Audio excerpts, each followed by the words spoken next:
The stock market is climbing a wall of worry, and the S&P 500 is now positive year to date. I've got the 3 biggest risks that put that in danger coming up.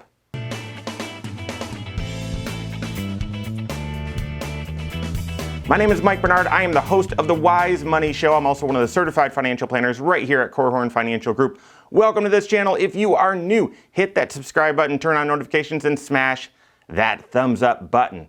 The S&P 500 is positive year to date. If you'd have told me that at the end of March, that before August hit, we'd still be dealing with the coronavirus and we're still dealing with all these issues, but the stock market, the S&P 500, is back positive, I would have told you you're lying. I actually, if you would have said, no, that's the truth, I would have said, well, then we've probably made some progress with this coronavirus, but obviously we haven't. But bull stock markets climb a mountain of worry. The more skepticism there is out there, the more stocks tend to rise steadily over time. That's what we're facing right now, and that's what we've seen the last 3 months.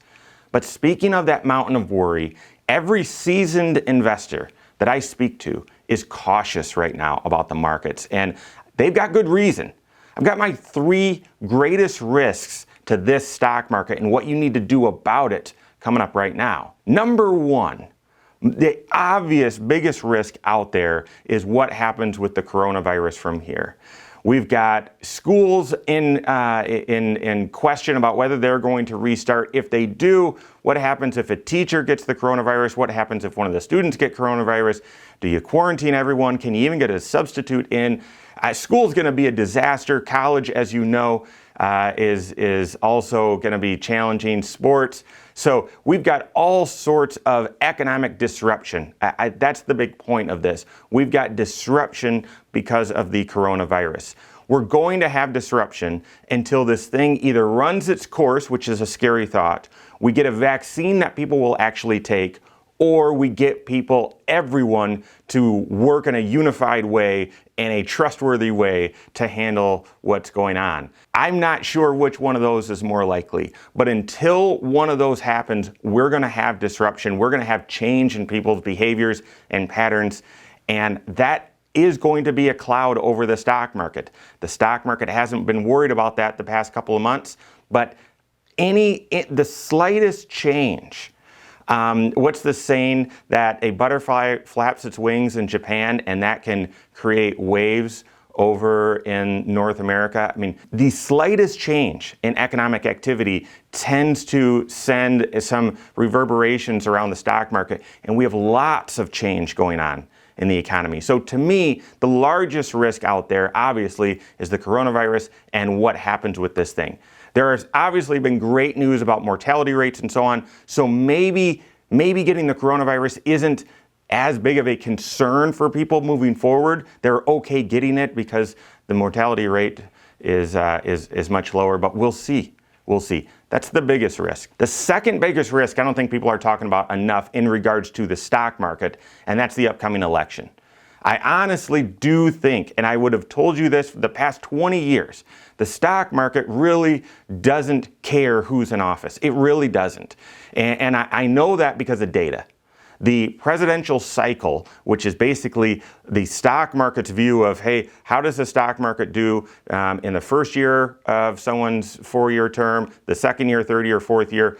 Listen, each of those years are good in the stock market. So it really doesn't matter. And if you were to say, well, okay, they're all good, but which one is the best year?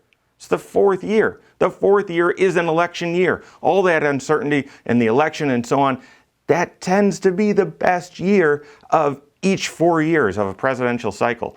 So to me, I would have said, normally don't even worry about it. But right now, because of the unrest, the civil unrest, the tensions across our country, the tensions between the US and China, the 2 largest economies on the planet, and the fiscal policy, the tax policy that's put in place over the past 3 years, I think there's more stock market risk with this upcoming election than there has been in the past. I really do.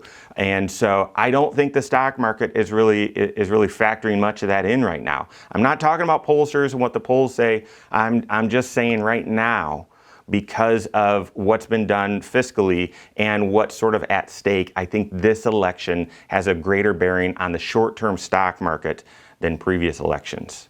So coronavirus, that one's obvious. The election is there as well. That's an enormous risk. My third greatest risk, though, and this one I would even say overshadows the coronavirus, and that is the Fed response and the stimulus efforts. One of the most unprecedented, unbelievable things that's been happening right now in the stock market is that Congress and the Federal Reserve both injected their stimulus into the economy right around, the early spring. And at this point, you can say our politicians got it right. I'm just talking about from a stock market perspective, okay? I'm not talking about your 600 a week. I'm not talking about the PPP and all the controversy. I'm just talking about the magnitude of the stimulus and compared to the magnitude of the financial problem. At the first pass, Congress and the Fed got it right. I would have said the odds of that happening are slim to none. And why would I feel that way? Look at every other stimulus going back in history. This one was obviously the biggest, and it seems as though they got it right on the first try. If we continue to see disruption in the economy, if we have some challenges with China, will the government's response match the level of need? And, I've talked about it before. Should they? There's a big question of whether they should or not. But if we're just plain, all right, we've got a financial problem, what's the size of the solution? They got it right the first time. Now, if that problem persists, will they continue to match it? We'll see. I think that's an enormous risk. Right now, we do have the $600 a week set to expire, and we've got Congress sort of mute on this right now. So we will see. And then the fourth reason that I'm concerned, or the reason to be cautious, and then I'll tell you what you got to do about it, that's valuations. We're starting to hear some talk about the lost decade. The last time we had a lost decade, we had stock prices in the early 2000s, late 90s, early 2000s that were very much elevated compared to the actual profits, and those profits didn't pan out. And so we had the big downturn, real estate market brought the stock market back, and then that bubble burst and it pushed back down. We had a lost decade in stocks. And because valuations are so high right now, you've got lots of experts warning about the same thing. In fact, the multiple, the PE, which we talked about a couple weeks ago, the PE is so high when you look at previous times when the PE's been this high and expected annualized returns over the next 5 years, there's not a lot to be optimistic about as far as forward returns. But we'll see. That's not a prediction. But at this point, these valuations are high from here. So what do you do about it? Every single one of these concerns are short-term concerns. They are. And at all times, the stock market has 72 things to be worried about. Why 72? Because it's a big number, and there's just more than you can really wrap your mind around. That's all at work in the economy and the stock market all at one time. That's always the case.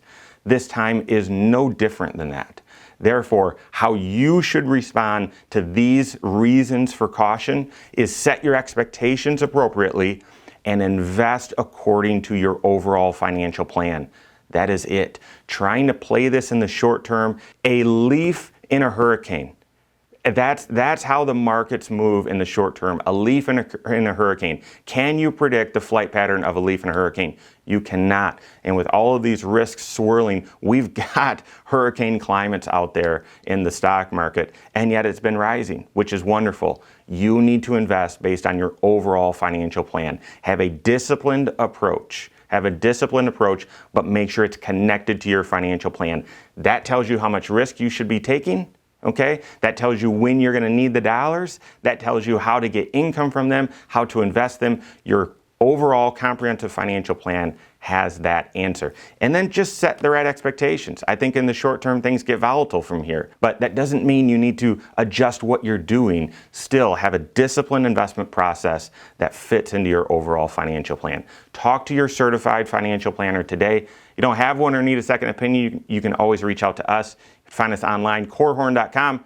That's Corehorn with a K, or give us a call, 574-247-5898.